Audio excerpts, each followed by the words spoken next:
Hey, I recorded two videos, 43 and 44, just a few days ago, and I got so many questions from you, complaints actually, not just questions. In those videos, I suggested my formula for defining who is senior developer and who is not senior developer and how to deal with that different kind of people. And the criteria which I suggested, you're complaining about them. You don't agree. You're saying that I'm talking about not senior developers, but elite developers, industry leaders. Many people comment on that. Some of you are saying that companies don't need those senior people. They don't need those elite programmers. They just need normal people who can work and who can deliver results. And let's call them senior because they can deliver results. And I have to answer. I draw a clear line between full-timers and freelancers. Everything I'm saying about senior developers and all the skills and criteria, it's all relevant to freelancers. Full-timers are different kinds of people. Full-timers sit in the office and their main job is not to write the code. Their main job is to be a team player, to be a member of the group. And their programming skills, they matter less. I can give you a practical example. I was working in one team, consulting them a few years ago. It was in Europe. And the majority of the group consisted of dudes and white dudes and young dudes. Like programmers. It was in Germany, and all of them were like young kids. And my job was to interview new people to find who is the potential good candidate and to suggest to the project manager who is a good programmer, who is not. And I was interviewing them, coming new people day by day. Some of them were good, some of them not. And one day a guy came in. He was like 45 or 50 years old, quite old guy, and he was an Indian. So he didn't look like other people in the team. He was from India and he was old. But I found out that he was a good programmer. I did a 1 hour interview, asked also many questions about Java programming, and he was a good guy. But when I returned back to the project manager and told him that he's a good candidate, the answer was he's not a good fit. Just one line, he's not a good fit, and that's it. The question is closed. And we didn't get the guy, we didn't hire the person because he didn't look like all other people in the team. The team, the project manager didn't care about the professional skills.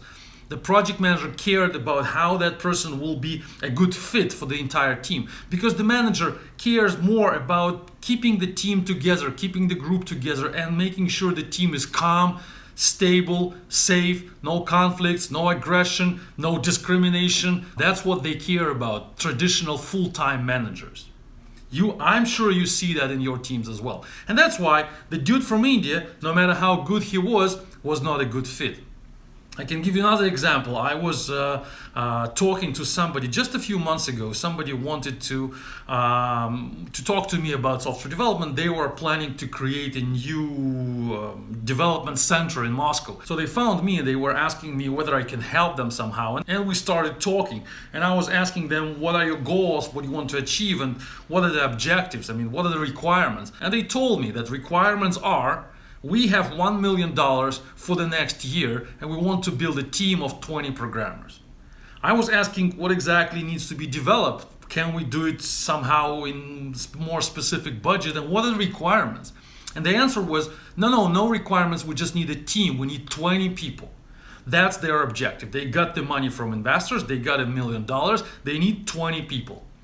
They don't need software, they don't need process, they don't need quality, they don't need Java lines of code. They need 20 bodies, 20 people sitting in the office, in the same office.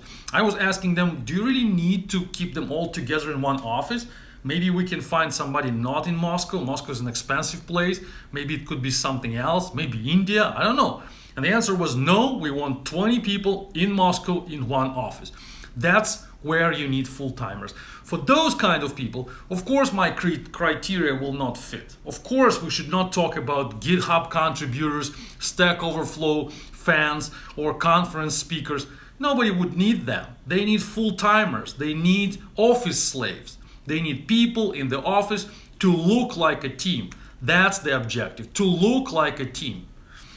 I saw a funny ad on Facebook just a few days ago. People are saying that we are a small team of just 4 programmers and we want to hire a few more people who would not do anything, just sit in front of the computers when customers show up. They want to see a larger group. They want to see 10 or 15 people, but we don't need them. We need just 4 who can actually deliver results. But we want to hire more buddies who will look like programmers. They will sit in front of computers. We're going to buy them computers. They can play games. They can drink our coffee. They can eat our chips, whatever they want. That's what most companies are doing. It was a joke, but in reality, it's not a joke at all. That's what happens in so many software companies. Just need to get full-timers on board. And the longer they stay in the company, the older they are, the more they know about the garbage we create, about the legacy code, the more senior they are. That's one category of people. Freelancers is a completely different category. Freelancers work for themselves, work for results, work for money. They don't want to be in the office. They don't want to constitute a group. They don't want to be part of the group, to be the material of which the group will be built, of which the project will be built. They want to contribute, get the money, and walk away. Of course, for those people, my criteria fit. So don't mix them. They're like oil and water, freelancers and full-timers.